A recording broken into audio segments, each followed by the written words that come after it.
สบายดีเนาะมื้อนี้ว่าสนิทเมืองเล่าก็สิมาเฮ็ดตามสัญญาสิมาบอกเคล็ดลับในการซื้อเลข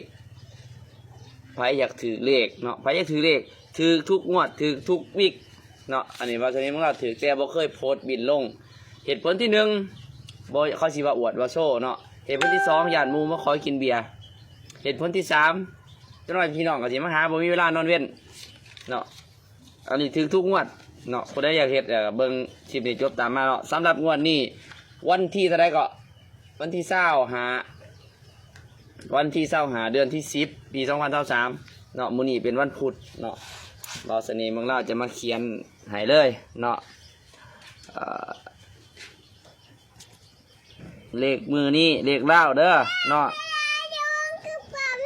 เลขลาวเด้อ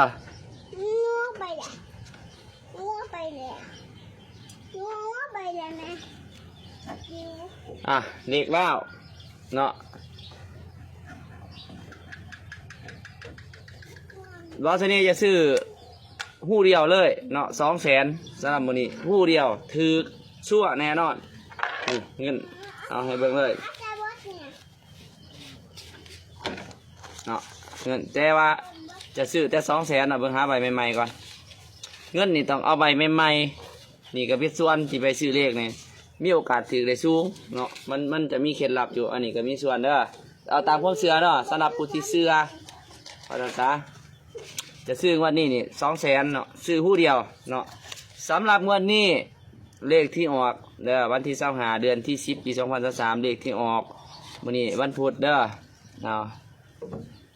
อาจจะกล้องสิกลับหลังเอาไปแปลเองเนาะนี่คือว่าเสน่ห์ซื้อตัวนี้เนาะนี่เงิน200,000เนาะมาเดี๋ยวพาไปเนาะตามมาเด้อเขาก็เอาใส่สีเนาะเอาใส่นี้ไปเดี๋ยวจะตัดไปก่อนจะถือเลขเนาะมันมีวิธีการมีบาทมีกลของมันนี่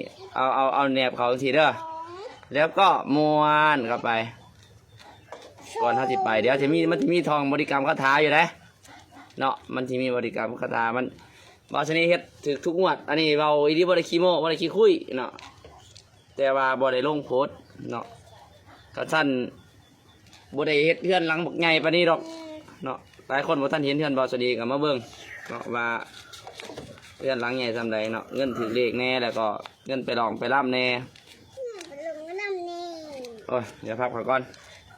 พับอย่างตัวม้วนเนี่ยมันจะแจบแล้วสิมีบริกรรมคาถาใส่น้ำอย่าพาเวิร์ดลูกอย่าพามันพอเนาะตั้งจิตอธิษฐานว่างวดนี้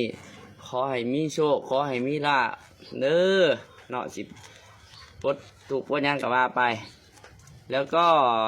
2 ใบได้เนี่ยโอ้2 ใบอย่างๆเลยเว้ยปกติซื้อแต่ใบเดียวนะแม่ไปเอาหลอดมาอีกเบอร์นึงเดี๋ยวก่อนอายุเลยก่อนเขาจะหมวนใช้อันละใบเดี๋ยวเฮ็ดต้องพอหลังจากที่เขาเขียนเลขแล้วเนาะเขาหมวนใช้อันที่1เขาบ่ทันใส่บินก็ได้เนาะมี2 อันแต่ว่าเขาจะเอาไปนำกันอันนี้ก็คือหลอดดูด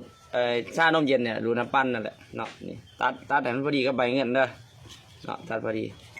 อันที่2เอาบินใส่มาเดี๋ยวจะมีบริกรรมคาถาอยู่เด้อ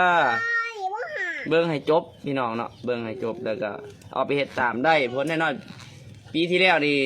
บาวสนีถืองวดนักงวดเดียวก็ได้อยู่12 ล้านเนาะอันนี้บ่ได้ขี้คุยเนาะหลังจากที่เขาม้วนแล้วเนาะเขาก็ยัดใส่หลอดจะตัดมาจะพอดีเลยนี่ทั้ง2 อันเดี๋ยวเขาก็จับมาก่อนเขาสิออกไปจากเฮือน